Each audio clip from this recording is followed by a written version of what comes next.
എല്ലാവർക്കും അമ്മയും മോളിലേക്ക് വീണ്ടും സ്വാഗതം. ഇന്ന് അമ്പിളിയപ്പച്ചിക്കും എൻ്റെ ബ്രദറായ വരുൺ ആസാദും ഒരു ചെറിയ ബ്രേക്ക് കൊടുത്തുകൊണ്ട് ഞാൻ ശ്രീലക്ഷ്മിയാണ് നിങ്ങളുടെ മുന്നിൽ ഒരു വീഡിയോ ആയിട്ട് എത്തിയിരിക്കുന്നത്.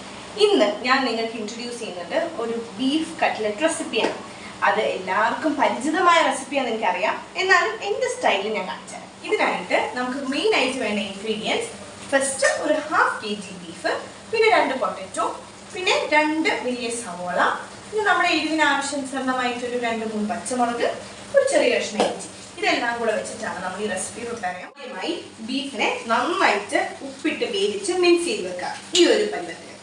അത് കഴിഞ്ഞ് നമ്മൾ 2 പൊട്ടറ്റോനെ നന്നായിട്ട് വേവിച്ച് വെക്കാം. ഇനി നമുക്ക് ചെറുതായിട്ട് അരിഞ്ഞു വെച്ചിരിക്കുന്ന സവോളയും പച്ചമുളകും ഇഞ്ചിയും കൂടെ ശകലം മഞ്ഞൾപ്പൊടി ഇട്ട് നന്നായിട്ട് വഴറ്റിയെടുക്കാം. പിന്നെ നമ്മൾ സ്മാഷ് ചെയ്ത് വെച്ചിരിക്കുന്ന പൊട്ടറ്റോ, പിന്നെ നമ്മുടെ സവോള വഴറ്റിയതും ബീഫും കൂടെ നമുക്ക് എടുത്ത് മാറ്റി വയ്ക്കാം. നെക്സ്റ്റ് സ്റ്റെപ്പായിട്ട് നമുക്ക് എഗ് വൈറ്റ് സെപ്പറേറ്റ് ചെയ്ത് വെക്കാം.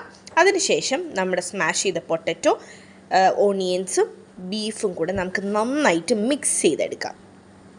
അതിനുശേഷം നമ്മൾ എഗ് വൈറ്റ് നന്നായിട്ട് ബീറ്റ് ചെയ്തെടുക്കുക. ഇൻ കേസ് നിങ്ങൾക്ക് ബീറ്റർ അല്ലെങ്കിൽ നിങ്ങൾ മിക്സിയുടെ ഒരു ചെറിയ ജാർ എടുത്തിട്ട് ബീറ്റ് ചെയ്തെടുത്താൽ മതി. അതിനുശേഷം ഈ മിക്സ് ചെയ്ത് വെച്ചിരിക്കുന്ന ബീഫിനെ നമുക്ക് ചെറിയ ബോൾസ് ആയിട്ട് ഉരുട്ടിയെടുക്കാം. പല ഷേപ്പിലും നമുക്ക് മോൾഡ് ചെയ്തെടുക്കാം. ഞാൻ ഇവിടെ ഈസി ആയിട്ട് സർക്കിൾ ഷേപ്പിലാണ് ചെയ്തെടുക്കുന്നത്. ഓക്കെ, ഞാൻ ഇവിടെ എടുത്തിരിക്കുന്നത് ബേക്കേഴ്സിൻ്റെ ബ്രെഡ് ക്രംസ് ആണ്. ഇല്ലാത്തവർക്ക് നമുക്ക് റസ്ക് പൊടിച്ചിട്ടാണെങ്കിലും എടുക്കാം. ഫൈനലി നമ്മൾ റെഡിയാക്കി വെച്ചിരിക്കുന്ന നമ്മുടെ കട്ട്ലറ്റിനെ നമ്മൾ ബീറ്റ് ചെയ്ത എഗ്ഗിനകത്ത് ഡിപ്പ് ചെയ്തിട്ട് നമ്മൾ ബ്രെഡ് ക്രംസിൽ നന്നായിട്ട് റോൾ ചെയ്ത്, എന്നിട്ട് നമ്മൾ നല്ല തിളച്ച എണ്ണയിൽ ഇതിനെ ഡീപ്പ് ഫ്രൈ ചെയ്തെടുക്കുക. അങ്ങനെ നമ്മുടെ കട്ട്ലറ്റ് റെഡി ആയിട്ടുണ്ട്. അപ്പോൾ ഈ വീഡിയോ നിങ്ങൾക്ക് ഇഷ്ടപ്പെട്ടിട്ടുണ്ടെങ്കിൽ ഈ റെസിപ്പി നിങ്ങൾ തീർച്ചയായിട്ടും ട്രൈ ചെയ്തിട്ടുണ്ടാവും. പക്ഷെ വീണ്ടും ട്രൈ ചെയ്യണം കേട്ടോ.